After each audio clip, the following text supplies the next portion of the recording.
Welcome, folks, to another episode of Wednesday Word. I am Dr. Durene Wheeler, and I want to thank you for joining me today.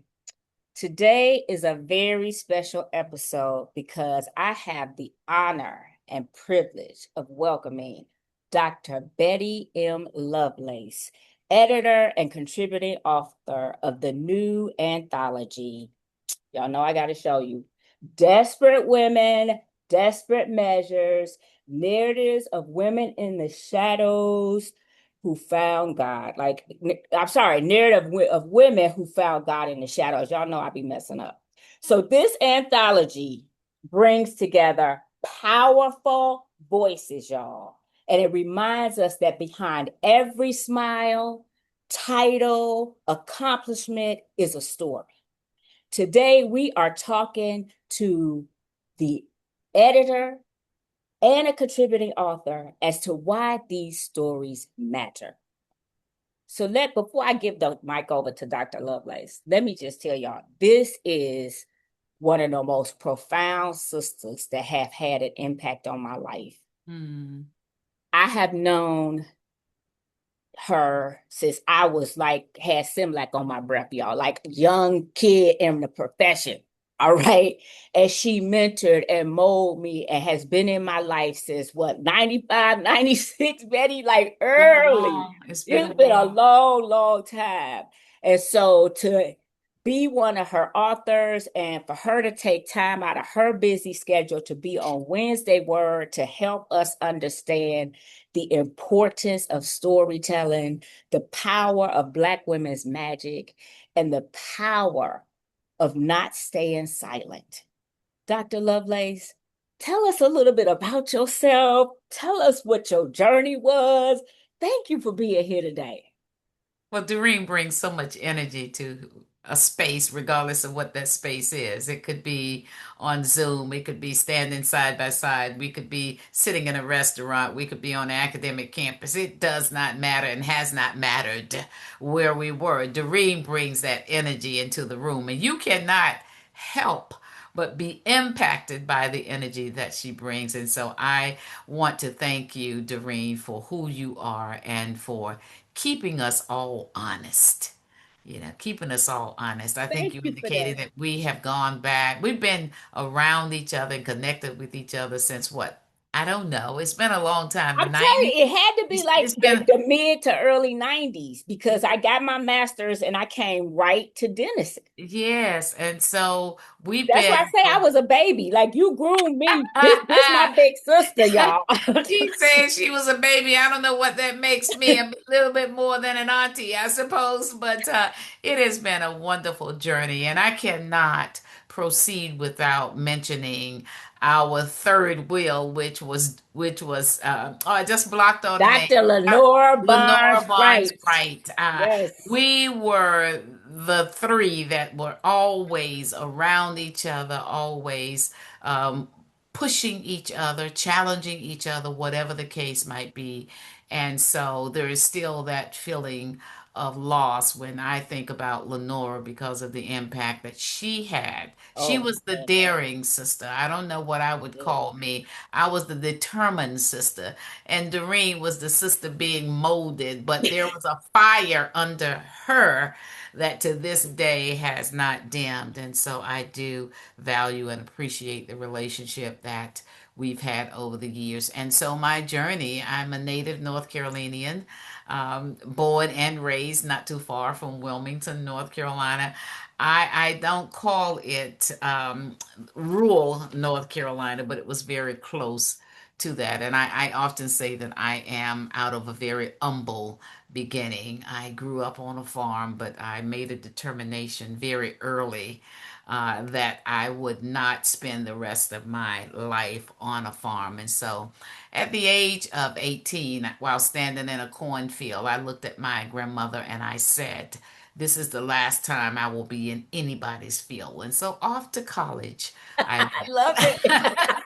I I attended North Carolina A&T State University. And yes, for those of you who might listen to this podcast, if you are an Aggie, all I need say is Aggie pride. All I need say is Aggie born, Aggie bred. I And when love I it. die, I'll be an Aggie dead. So we can identify with that.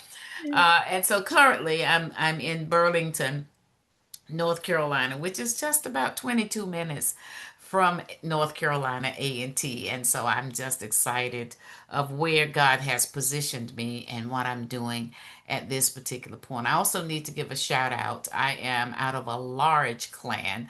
I have 9 brothers and sisters, and one of them passed in 2019, I believe it was, and I had the honor of eulogizing her. And so Mm. it was a memorable That's good. experience. And in that year alone, both my uncle, my sister, and an aunt passed within a couple of months of each other. So when we talk about knowing pain, which is part of what this anthology addresses, we also must look at not only the pain that we have experienced, but the triumph. And so today you are looking at a triumphant queen who Yes,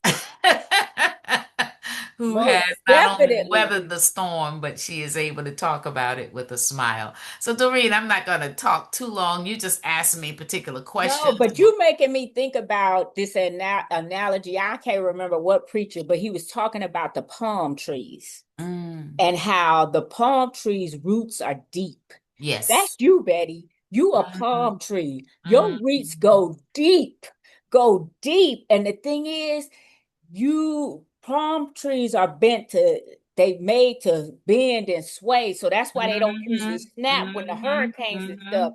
mhm, And mhm. I'm just telling you, sister, you my inspiration as a palm tree and with this anthology. So tell All us a right. little bit about what inspired you to create this particular anthology. And can you mention a little bit about your other writing and editorial things? Because you've done more than just this. Yeah, I've done more than this, and I might need a moment to kind of recapture the titles of the books, but let me just focus on this most recent one. Um, in 2023, I started writing a book, and the title of that book was Thriving Anyhow. Mm. And it was a book that was focusing on me, my background, my experiences, my challenges, my triumphs. But for whatever reason, I think it had a lot to do with readiness. And I think it had even more to do with my inability to dig deep within who I Mm. was at that time and tell that story. And in fact, I was working with a writing consultant, and I recall Dr. Mary Weems, who is Okay. a prolific writer. And I remember she continued to tell me, you got to go deeper than that. You can't deal with the superficial, Mm. surface kinds of things and expect this book to land or to impact at the level that you want. And she kept saying, you have to go deep because the story was a dark story, in my Mm-hmm. opinion.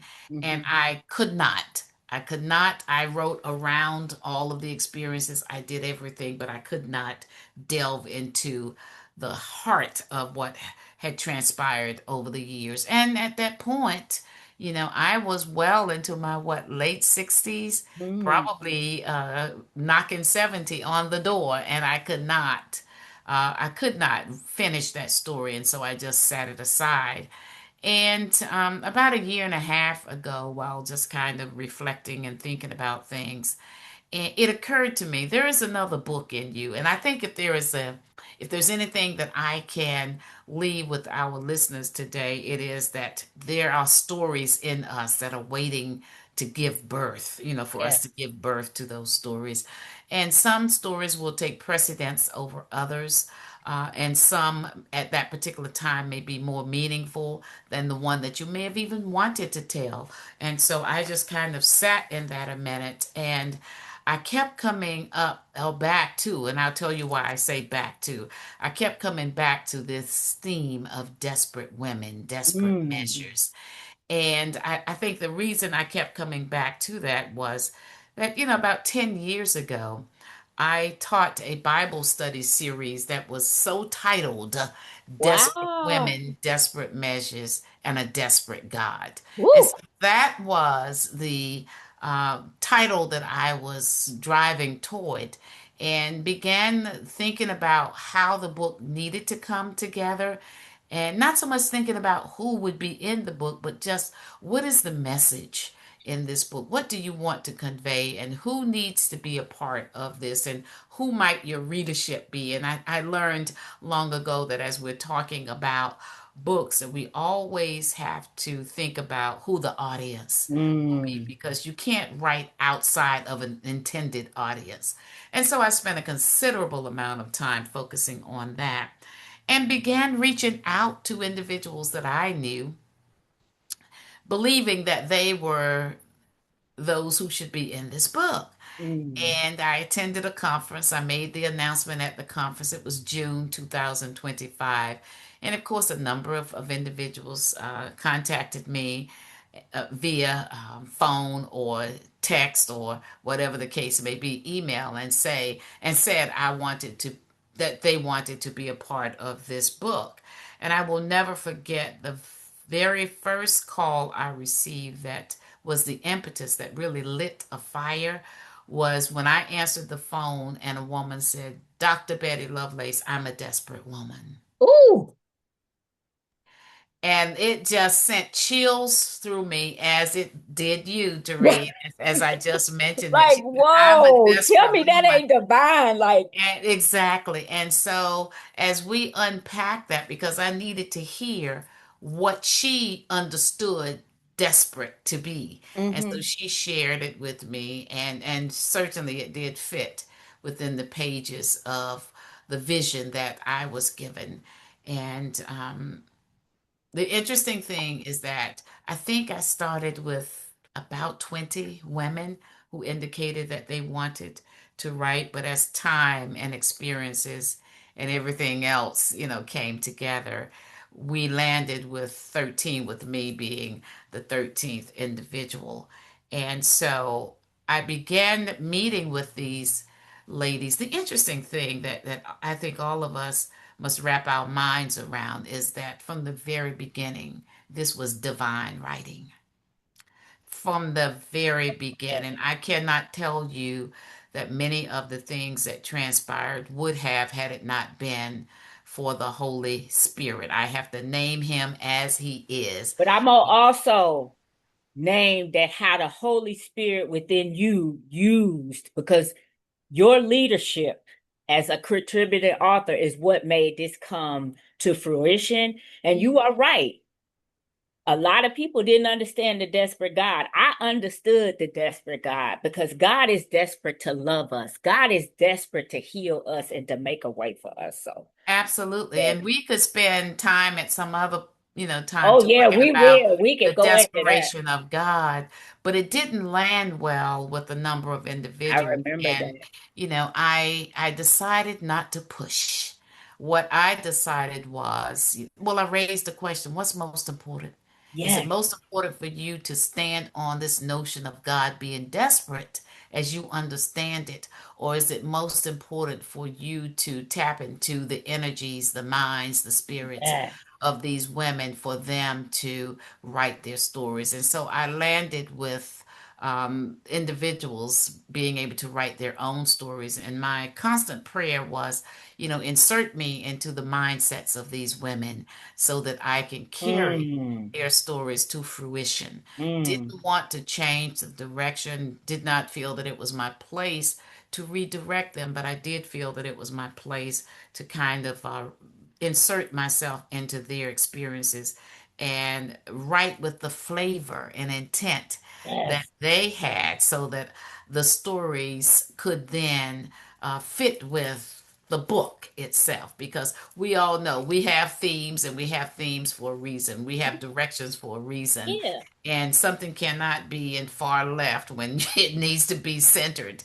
And so, as I mentioned, I started out with about 20 women, and for a host of reasons, time, um, just in some individuals believing that they were not ready to write. And I assured them, whatever you present, I believe God's going to take this and make out of it what it needed to be. But there were a number of things that prohibited individuals from being able to share. And so in the book, I do acknowledge those individuals who started this journey but could not complete it Yes. because we're still telling their stories.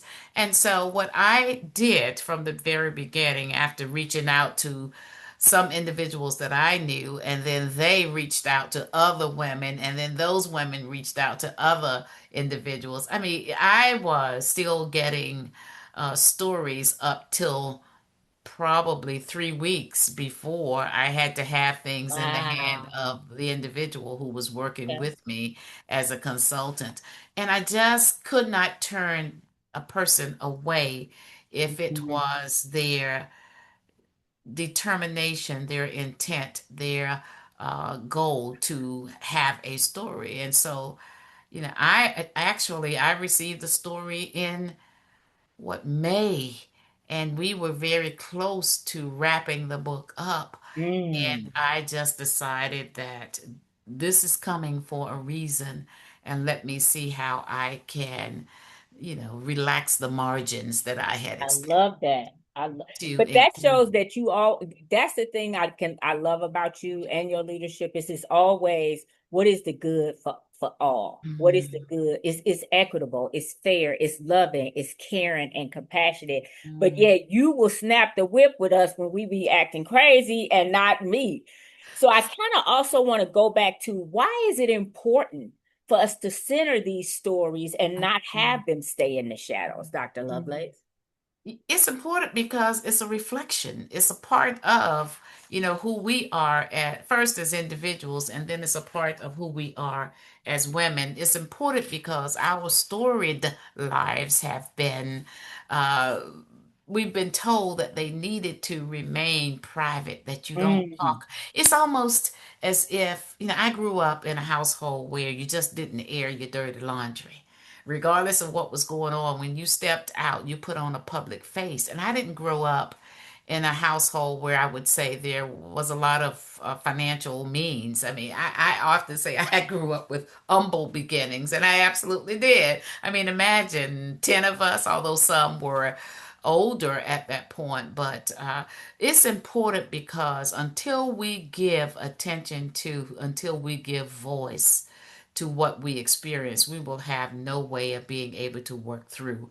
We will remain stuck. And also, I need to mention that I'm a not only a consultant, but I'm a life coach. And as a life coach, the primary responsibility I have is to raise relevant questions so that the individual who is being coached can grab those questions and then work through the dynamics. And so one of the things I know that I'm gifted at doing is raising relevant questions. mm, I can ask you one question after another, and ultimately we will get to the place that you need to be because it isn't my need, it's my desire. And the fact that I've signed up to help you get to where you desire to be. And so, I mean, all of those things point to why it's important for this anthology to not only be given, the time and attention, but the breadth that it needed. It presented a transformative power, in a time where individuals could only see darkness, but in the mm, shadows mm-hmm, was God. And so when we play even with this notion of shadows, it's not just finding God in darkness. It is getting in contact with whatever it is that you're experiencing. Some things that you can't name even sometimes. It's domestic violence, it's losing a loved one, it's rejection, it's depression, it's anxiety, it's unanswered prayers, it's loneliness, is spiritual doubt, is financial devastation, is silence after trauma. All of those things are shadowed things. And mm-hmm. so when I talk about thinking of being in the shadows of, sometimes and I guess, Doreen, here's another way of looking at it. We think that everything has to be right before we come to God. We think that everything has to be right before I go out in public. I don't Mm, want you to see the stain that's on my clothing. I Mm. gotta run in and change clothes and do a whole host of things. Mm-hmm. And so if I use this with this whole shadowed concept, I will, oh, it almost came to me. Uh, I will cover up. I will mask. That's the word that I'm looking for. Yes. Will mask so that when I step out, I appear to be this well-kept, made-up sister who's got everything on the ball. You know, two master's degrees, a doctorate degree, who's gotten certifications in every area imaginable. Just finished another certification 3 weeks ago.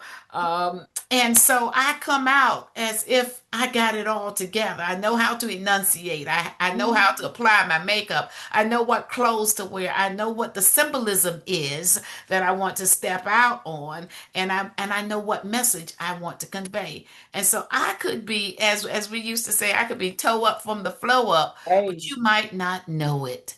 And so there's so many women who suffer from or who are pushing through what we label the black woman syndrome. There's so Mm-hmm. many of us caught up in that net. And so part of this book was to say you don't have to be. You could be your authentic self because your authentic self is who will resonate with so many women out there. So I can't tell a story and not be authentic about it, which is why I could not do it 3 years ago. Mm-hmm. While it was in my heart, I couldn't put it on paper. And so getting to a point to where, and maybe, and I think one of the questions that, one might ask is, why was it important for you to tell your story? Yeah. Because I got to Yeah. start And with I me, de right? and I definitely want us to come back on a full whole Yes. episode on that because I highlighted and wrote all kind of stuff in the margins and I was like, woo, Yeah. woo. It But why was is it not important? easy. And how does storytelling help us heal too, Betty? Like how do you feel like because I feel like this anthology, like you said, it ain't just for women. It's for anybody who has gone through grieving, has gone through trauma, has gone through anything in life. And right now in this moment, like why is storytelling healing? And why is this Yeah. anthology Yeah. important for this moment Yeah. we're in right now? It's the one way, the absolute best way that all of us can identify with each other. It is not necessarily something that you think, it is something that you dare to share. Mm, We all walk around. I mean, if I were to pause and just try to, put on pen and put on paper how many stories are in me right now. There's a litany in me, but not all of them can be told. And you exactly. can be sitting around, case in point, you can be sitting around and start thinking about something, and then it takes you down a path that you hadn't been on, or it takes you to a place that you hadn't thought about, which is what happened with my story. Okay. I talk about the profound abuse, uh, first with a grandfather who dared to try to fondle, and I Mm, found ways to keep that from happening after, his presence in the room the first night. mm, Then I think I might have been 7 years old at the time, but I was a sharp seven, mm. uh, and I Old had to soul, as they say. I had to conceive of a way to keep him from getting to me. And so I would sleep on my back with my legs crossed and my arms folded Mm, mm, across my chest. I did that for years. And the telltale sign that I knew he was about to enter the room um, was that he had a walking cane, and you would mm. hear the thumping thump, Yeah, thump. yeah. And then the door, the metal, what you call latches or something on Yes, the door. I forget yes, what they're yes. The called, old but that school. creaked. Now that those would make a noise when someone was coming into a space. And Mhm. so I was always a light sleeper. Thank God for that. I Mm, was always a light sleeper. And so the minute I heard the thumping of the walking cane and could hear the sound that the door made, I went into alert mode. And mm, I would sleep with or pretend to be asleep when he entered the space, but my eyes weren't completely closed. I had to track him, and so I would track him. And Mm. there were three sisters who slept in the bed at that time. Yes, close encounters. You grew up grow up in a Yeah, household with so many siblings. baby. You're I don't gonna sleep remember all having over a each room of my own till I was a junior in college. Okay. And so, but I asked my siblings when I think I was 69 years old, and they were visiting me in Durham, North Carolina, two of my siblings. And I had worked up enough fortitude and courage to Mm, beg the question. And so I asked them if they remembered Daddy, which is the name that we called him. And to even say that carries so much affection, doesn't it? But mhm, I asked if they remembered Daddy coming into the room, and neither of them did. And so in my mind, it's like, well, am I making this up? You know mm. how your Yeah. consciousness tries to override that you've experienced. But in my heart of hearts, I knew that I had not made it up because it had hit me with such a force. Mm, And so I did not deal too much with it at that point, but I just simply shared my story. Well, here's what I remember. They were devastated, rightfully so. But it wasn't until I attended a high school reunion that I asked yet another sibling, because when something gets in you and you know it's time to give birth, it doesn't matter how much you try to sweep it under the rug. oh, it's It's coming not out. going anywhere. It's It's coming not out going until anywhere. you do It it. is coming out in some kind of way. And so I remember going to the family reunion and asking another sibling, and she said, yes, I remember. Mm, I said, well, do you remember him trying to fondle you? And her response was no. But then she said something that was most profound. It could be that I don't remember because God protected me and wiped that from my memory. And here I'm thinking, well, why did God give it to me? because you needed to do this anthology. That's why. That's why. Apparently, But like you said, think about how it came to you. You couldn't deal with it, and then it came back it when was you like a were in a tidal place wave. to deal with it better. Yeah, it was like a tidal wave Mm, because I remember it being 3 or 4 o'clock in the morning, and I was awakened. And the one thought on my mind is, God, show me what I need to know as I'm thinking about doing this book. Share the experiences that I had growing up, in rural North Carolina. Show it to me. Don't leave anything out.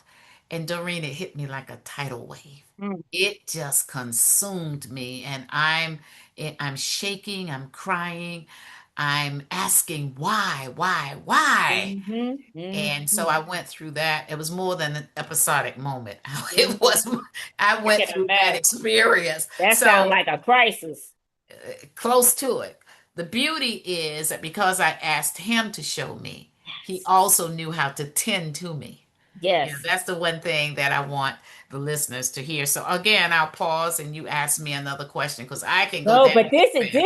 this is awesome because it's helping us get to the anthology. And you've shared a little bit about it, but what can readers expect, and what conversations do you hope this book begins? Well, in much the same way, and I start with the very end point here, in much the same way, the conversation that we're having today, I don't see how individuals can read this book and not begin to delve into their own Yes. experiences, not begin to chip away at some of the things that we've kept buried. Again, keeping in mind that we are out of a culture where you did not talk about it. Did Mm-hmm. not seek counseling. You did not do anything. Thank God that there's been a breakthrough, over the past 10, 15 years maximum, where we have given ourselves license to talk more about it. And so, again, with this anthology, it was time for our stories to be brought out of the shadows.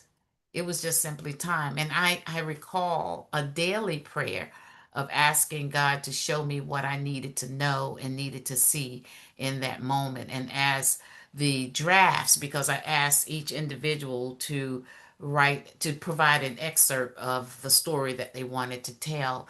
And as those excerpts were coming in, I began reading.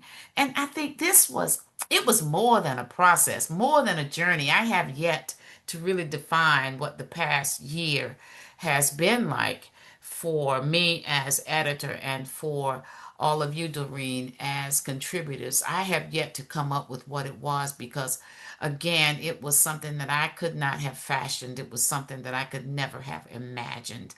How it came together, how we worked together, how we healed. We would have Zoom sessions where, I would have little activities. I recall the first Zoom session, and one of my dear friends, who is also a contributor in the book, Hermika Ray, Mm. we were talking about ways that we could bring everyone together. How can we get on a similar, in the same book, not on Yeah, the same page? yeah. How can we get in the same book? Right, right. And so she mentioned this whole concept of weather.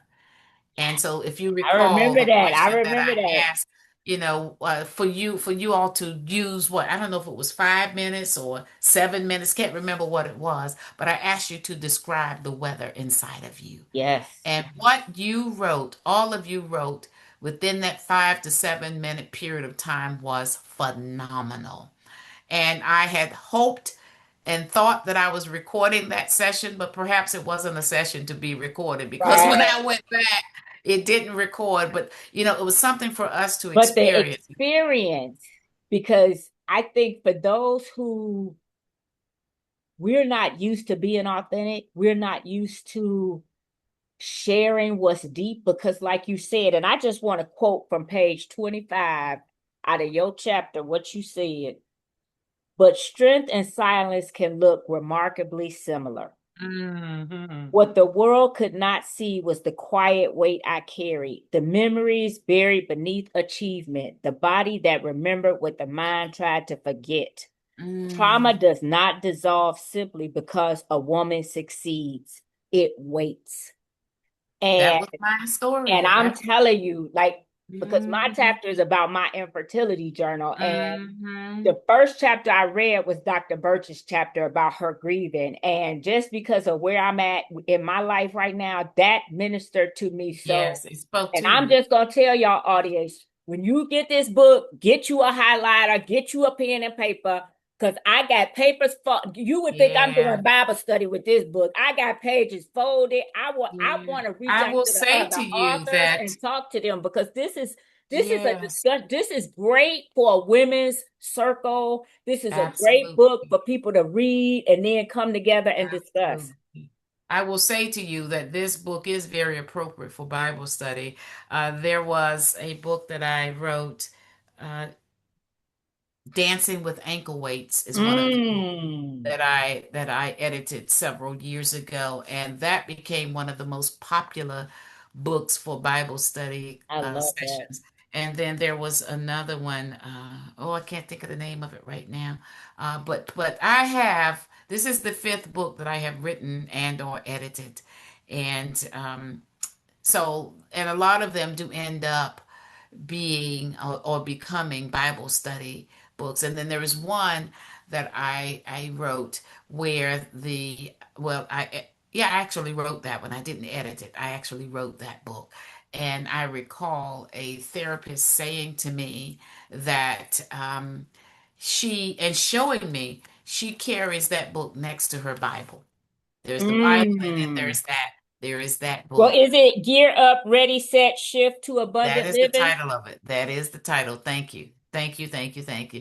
Because you write these things and then No, I don't but want to say you move on, but you no, but move. sometimes getting through the process can be a process, and Yeah. it takes you a minute to go back. But that's Let me I mention, let me go ahead, mention as Betty. well. Let me mention as well. Okay, so to give you the layout of the book, there's an opening prayer, there's a poem, there are the narratives, there is a closing poem, there is a closing prayer. So the closing poem is a part one and part two. Okay. So when I say that the prayers serve as bookends, they absolutely do serve as bookends. All right. So we definitely need to have you back.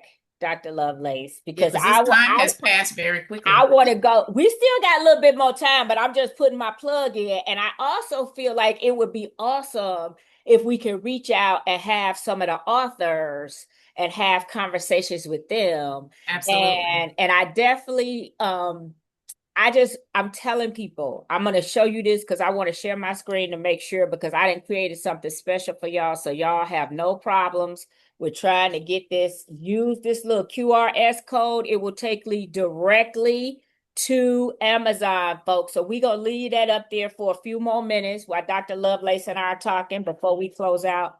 So, Dr. Lovelace, when you think about looking ahead and where you are, we talked about how this book is so important and pivotal for this moment right now.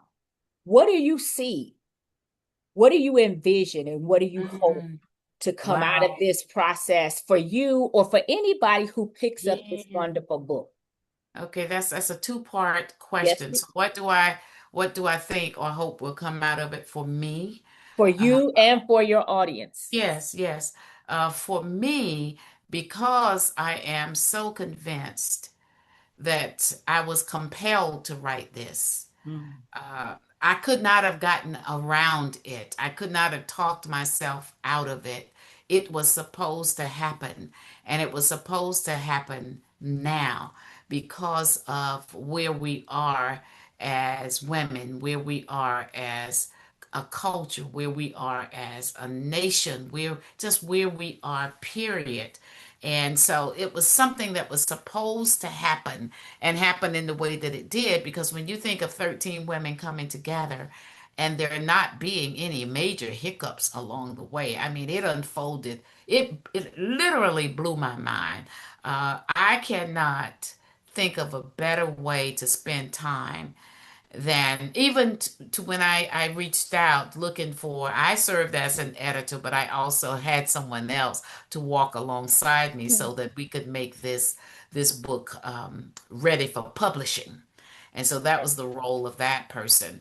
And then, getting information and just being able to cue in on typos. Now, you still might find something because this is not a book of perfection. What this is a book of authenticity.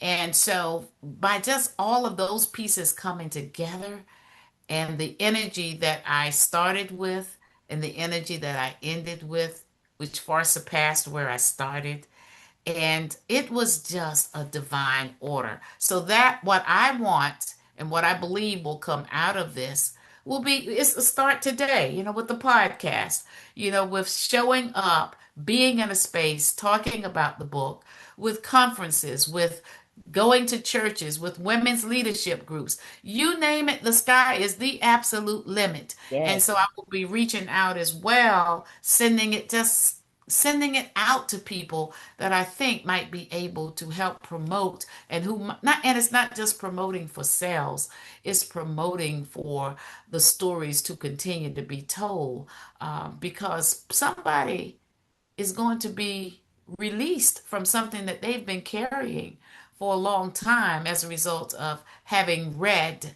the stories. And so, Doreen, you asked earlier, the purpose of stories. It's multifaceted. Sometimes it allows you to look beyond the surface and to delve into what actually was transpiring at the time.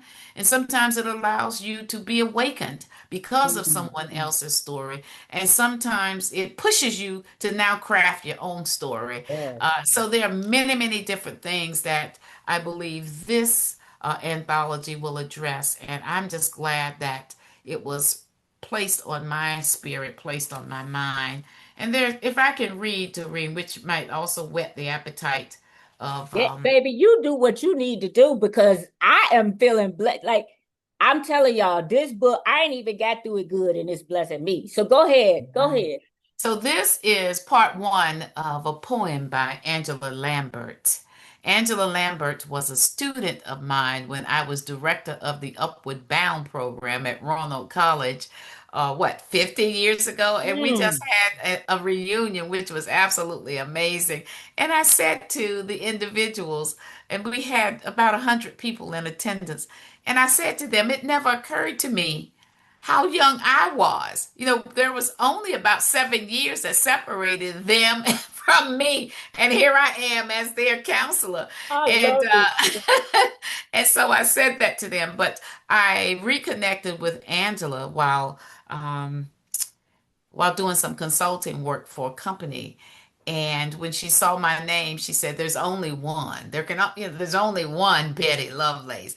And the person who was bringing me in to do some work, uh, Angela reached out to that individual, and we were able to reconnect on Zoom. And so when I and the work that I was doing for that company at that time dealt with diversity as it Mm. relates to disabilities. So the Okay. big push was on disabilities, and so I developed, 3 or 4 part series. Can't remember how much time I spent with that company. It was a couple of years, and it was absolutely beautiful. So Angela had written a poem dealing with disabilities. And I heard it and it just resonated with me in a way that was unmistakable. And so I reached out to Angela and asked, if she would consider crafting a poem for desperate women, desperate men. She Hmm. agreed to do so. Now, how she came up with the language, with the rhythm, that's a good word, with the rhythm to this poem, was that I sent her some of our narratives, Okay. Doreen. She read the Wow. narratives, and that's something that you didn't know, right? She No, because read the I was like, woo. Yeah, it speaks to us. So she read the narratives and she framed this poem, and it's titled "What Happens in This House." What happens in this house stays in this house. Don't act like you never heard it. It rang out boldly behind closed doors like a pledge of allegiance, creating such a delusion. Loud voices screaming, cancer lurking, floorboards creaking, people sneaking in the middle of the night and even in broad daylight. Harm has been done, impacting everyone. Why would I share? Would anybody care?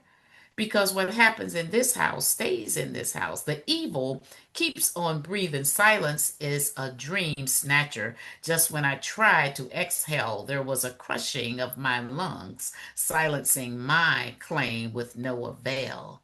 Because what happens in this house stays in this house. I'm forced once again to live in an illusion, drowning in my own tears, feeling broken beyond repair. But I had no idea of the Father's plan. He said, "Have no fear. I am here to heal you and give you back your years. You can trust in me because what happened in this house has been revealed. It came to steal and to kill. Now you can release that burden unto me, my dear." That's part one. Woo. One. That's part one. Yeah. So again, everything connected. And the other piece, let me return to shadow for just one more moment. Okay. Now, this thing bears out scripture. If you recall, the 23rd Psalm, which all of us are familiar with, uh, Yes. as even though I walk through the valley of The shadow of the death. shadow, it Yes. doesn't mean that death is consuming you. It means that you're in the shadow. So that's Psalm 23. And Isaiah 43 2 talks about God's people, that when they pass through the deep waters of fire, passing through, he I will will be be with with them. you. That's right. And then Elijah, who Woo. asked to see God, and he thought that there would be this big booming Girl, don't voice, get me shouting over that you. he would be in the wind, but he wasn't in the He was wind, that he in the would be in the whisper. earthquake, but he wasn't Woo! in the earthquake, All that right he would now. be in the fire, but he wasn't in the fire, but he came in a gentle whisper. But And yes. so when you think about Woo. all of this, a lot of our work, we hadn't thought about it before, but I want to, just encourage someone today, a lot of our growth takes place in the shadows. Mm. Take place when things are going well. It doesn't take place when there's this majestical moment. It takes place in the shadows. And so, when we think about even one of the authors whose title is When Silence Screams, Mm. and that's Dr. Sean Yes, Birch. that's the one But that spoke to me. That's the one that, about grieving, y'all. And it is yes, yes. woo. And I won't get into it because And we we got ain't to gonna tell save all some her business more because for hopefully later. I want to have her on here so she can talk to us about We will that. see. We Woo, will that would see. be awesome. That Absolutely. would be awesome. So, this is a journey, a very prosperous one, I might add, because a lot of journeys are not necessarily prosperous. But That's I believe this is a prosperous journey in that we are allowed to go beneath the surface of who we are. And as we travel there, you know, excuse me, as we travel there, there's some things that are awakening in us. And if we dare to ask Holy Spirit to open our eyes, our minds, our spirits, trusting and believing that He's got us. And that's the title of a sermon that I preached once, Doreen. mm. I got this. That's the title of a I sermon that love I it. I preached. love it. But And that's so just yeah. believing that regardless of where these journeys take us, we've already been brought through. We just have to go through the process. And so I close, I think, with this. I had it marked. Let's see if I can, because I think this just about sums up where we are. Is something that Dr. Gardner C. Taylor, who is a prolific preacher, the late Dr. Gardner C. Taylor, where a young preacher had come to him once and was sharing with him all of the hurts, all of the pains, all of the desperation, the Mm. depression that he was experiencing. And so I read it as Dr. Gardner C. Taylor mentioned it, and he talks about this young minister sharing his brokenness. And he said to the young minister, and I say this to all of you as listeners, you didn't go through all that hurting for nothing. Mm. As a result of your trouble, Dr. Taylor said, you ought to make some gain. Your prayer life ought to go deeper. Your faith ought to get stronger. Your hope ought to be fortified. Your testimony ought to be polished. And your religion ought to taste sweeter Mm. because you've gone through some problems. That's real. That's where we want to land. That is real. That's where we want to land. That is so real. And the other thing is, we supposed to have troubles. Like people think when you start following God or get your life over, baby, look at what happened to Jesus. That's God's son and what he went Yeah. through. Like, and we ain't no better. So Well, thank you mm, so much, Dr. absolutely. Lovelace. Thank you, And thank you, one thank since you. since since I'm a preacher, teacher, woman, all of Can that, we end with a prayer? Can we end we can with you end with praying the over me prayer. and my audience? We I'm getting can greedy, end y'all. with the I'm getting greedy, y'all. Come on, Dr. Lovelace, give we us. can end with the prayer, but just before I do, I hope you didn't cause me to forget what I was gonna. Oh, I'm Oh, sorry. one of the things that we often ask God to do is to deliver us from Mm. dot dot dot deliver us from. But I was preparing a sermonette um, a couple of months ago, and it struck me. Why do I pray, deliver me from? Why don't I pray, deliver me in? Mm. Deliver me in this trouble. Deliver me in this trial. Because to be Mm. delivered in says that it's not consuming you. It's almost as, and it's almost as if I could hear Paul speaking, where he prayed 3 times for the ailment to be removed from him. Yes, and And he what did said, God tell him? My grace is I sufficient. is in your weakness. And so Paul's takeaway from all of that is that God is going to show you something while you're going through that. And so I leave my wonderful, wonderful audience with that thought that wherever we find ourselves, and I want to talk at some point about the crucible of forgiveness. Mm. I've named it and I battled with it. And I want to talk with you about the crucible of forgiveness because what I was subjected to, it caused me a lot of consternation. It caused me a lot of pain because you often hear forgive, forgive, forgive. It's easier said than done. Well, It is something that we wrestle with. So at some point, if Dr. Wheeler will I have am me so back. down with that, baby, because I tell everybody all the time that's what's going to keep me from getting into heaven because I have problems with forgiving people. Well, And he's I already understand made you a can way. He's forgive and already made a forget. way. Yeah, he better. But I'm telling you, my humanness is like, Exactly. We'll spend some time talking but we about that definitely because will. I wrestled with that, and while I'm writing that I do, my heart was saying no, you don't. And so because we Mm. have to write in our authenticity, I had to step back. And so I had to step back a few times until I got to a place to where it really genuinely felt like I had forgiven. Yes. And forgiveness is not letting it go. Forgiveness is not allowing it to consume your Yes, thoughts, your because presence. forgiveness is for us. That's what people don't understand. It's for us because when I forgave my baby daddy, that helped me. Yeah, And I like you say, I felt like yeah, a monkey really got off my back. Like a yeah, weight yeah, was off my back because I yeah. was like, you take this, you Mm, deal with this, and that's I right. and Because I he knows and I how, and right? I He and knows I how. and I need you to Uh-huh. mend and fix so that I'm not walking through the world angry and bitter Yeah, and absolutely. projecting what Absolutely. I'm somebody feeling else did. lopsided here. Let Yeah, me, you girl, you looking beautiful. But I I don't. feel But the lopsided. other thing that forgiveness helps us do is to not to project that stuff on when other That's right. people come On to into other the. people that you Yeah, come in and contact with. it's not their Absolutely. mess, and they didn't do it. Absolutely. All So right, that's so the part two or part three. yes, it is. But we having Dr. Lovelace back. Y'all heard it here on Wednesday Word. She didn't agree to come on back here. So, Dr. Lovelace, thank you for your vision, for your Thank you. leadership, and Thank for you. reminding us that story has value. This is the Mm, beginning of our conversations around desperate women and desperate measures, narratives of women who found God in the shadows. Over the mm, coming weeks, I will be sitting down with Dr. Lovelace again. Y'all heard her agree to it. And we're going to try to get some contributing authors in.